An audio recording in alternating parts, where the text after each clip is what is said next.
Alors ça fait peut-être un moment que vous ne l'avez pas vu comme ça, avec le carter de démarreur retiré. En fait c'est un moteur qui est très bas. Enfin, le moteur commence ici, juste à ma main. On le voit ici. Il y a des gens qui s'amusent à limer, enfin, à retirer toute la partie aluminium ici en haut. Ce qui fait que ça fait un moteur encore plus racé. Moi je vais rien retirer. J'ai démonté le démarreur parce que dans la suite de la continuité du manomètre de pression d'huile que j'installe, il fallait que je démonte le démarreur. Donc j'ai démonté le démarreur. Il y a une raison pour laquelle je l'ai démonté. C'est pour pouvoir faire des trucs dessus. Alors, là on a le corps, la partie fixe donc, du démarreur.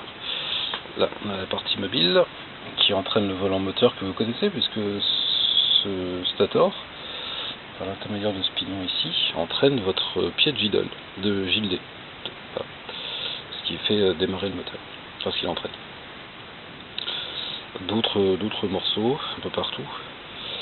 J'avais besoin de démonter ça, et j'ai besoin aussi de démonter ce qui se trouve à l'intérieur. Des masses en acier, en fer doux, électricité, électromagnétisme, vous connaissez bien.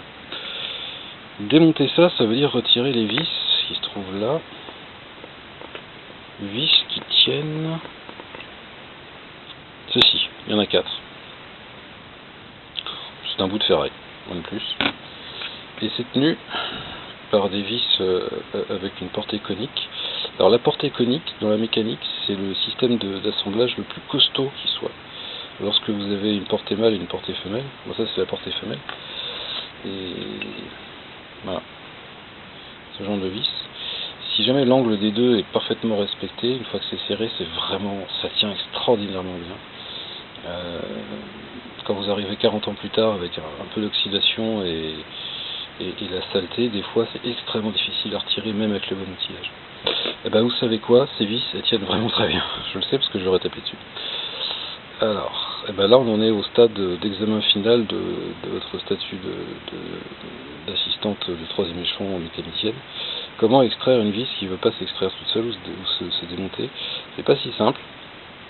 Il existe différentes techniques. La plus simple déjà, c'est vous voyez qu'il y a une empreinte là, c'est de se doter de l'embout adéquat et d'excellente qualité. Là, il faut taper direct dans le Facom, vous réfléchissez pas. Parce que si vous achetez pas Facom, lorsque vous allez essayer de dévisser, ça va se casser net, ou ça va se déformer, et ça va déformer l'empreinte. C'est garanti à chaque fois.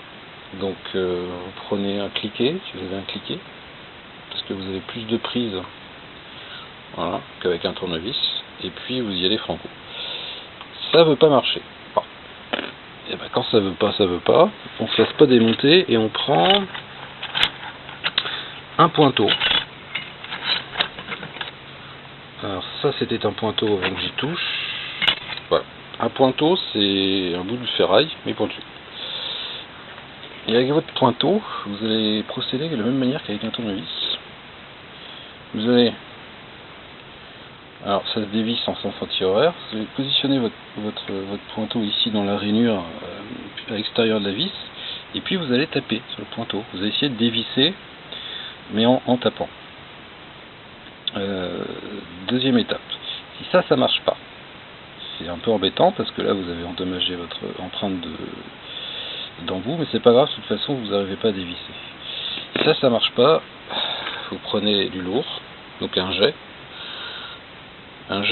qui soit dont le diamètre est le diamètre de la vis, vous appliquez dessus et puis vous tapez assez fermement avec une masse, hein, vous ne tapotez pas avec un petit marteau, vous prenez la massette et là vous y allez franco.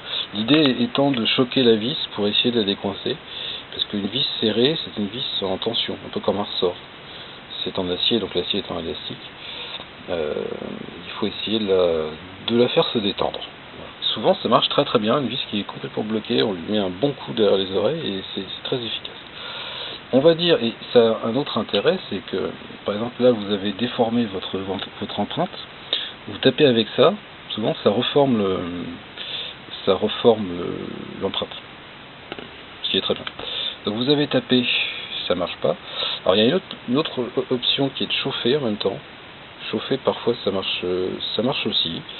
Mettre du dégrippant, quand c'est vraiment bloqué, le dégrippant il n'arrive pas à rentrer, donc ça sert pas à grand chose. Des fois ça fonctionne, mais pas toujours. Chauffer, ouais, idéalement c'est pas ça qu'il faudrait chauffer, ce serait plutôt le filetage, mais ça vaut le coup d'essayer.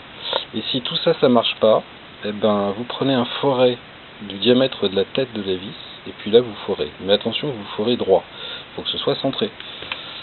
Idéalement, il faut une perceuse sur colonne, mais avec un peu d'agilité, avec une perceuse à main, on arrive quand même à faire des choses sympas. Donc il faut vous doter d'un foret de gros diamètre, du 16, du 14, qui soit du diamètre de la tête, voire un peu inférieur. L'idée étant de creuser la tête de vis pour retirer la matière au milieu. Alors retirer de la matière au milieu, on a dit que la vis était en tension. Si vous retirez de la matière au milieu, du coup la vis va se desserrer, va pas se dévisser, mais elle va être moins... Vous voyez ce que je veux dire? Ouais, je sais que vous savez ce que je veux dire. Et ça suffit, ça peut suffire en fait, une fois détendu, à l'avoir. Alors, il se trouve que j'ai fait ça pour cette vis. Voilà. J'ai foré au milieu, puis je l'ai aussi foré dans son centre. Et du coup, elle est venue toute seule. Ce qui est assez rigolo, parce que j'ai forcé comme un âne. Et le fait d'avoir percé au milieu, eh ben... elle était contente. Enfin, elle était contente. C'est surtout moi qui étais content. Je l'ai eu extrêmement facilement. L'intérêt de percer au milieu, ça c'est la dernière étape quand vraiment vous n'êtes pas bien, c'est d'utiliser ce truc là. C'est rigolo, hein. On appelle ça une queue de cochon, pour cause, parce qu'une vis, ça se visse en sens horaire, mais ça se visse en sens anti-horaire. Et vous avez remarqué que c'est conique. Ce qui fait que vous le vissez en sens anti-horaire, comme c'est conique, ça va s'enfoncer. En fait, c'est un tire-bouchon à vis. Voilà, cherchez pas. C'est un tire-bouchon à vis. Et ça n'a jamais fonctionné avec moi. J'ai jamais réussi à extraire une vis avec ce genre d'outil. Déjà, il faut... alors ça, c'est vraiment le matériel à acheter en super qualité. Du Facom, pour pas citer. Super qualité parce que sinon ça casse, comme du verre. Et puis vous vous retrouvez avec un bout d'acier au carbone un peu trempé au milieu de votre vis. Puis là, c'est foutu. Voilà. Et ça, moi j'ai passé 2 heures pour l'avoir. En pâtonnant, en faisant des essais. 2 heures, il en reste 3. Et là, vous comprenez pourquoi la restauration de véhicules anciens ou le travail main où on ne change pas mais on répare, c'est pas à la portée de n'importe qui. Et la conclusion de tout ça, c'est que vous avez bien de la chance de m'avoir. Parce que le jour où votre démarreur sera en panne, je pourrais vous extraire vos vis. Si ça, c'est pas un argument pour rester ensemble.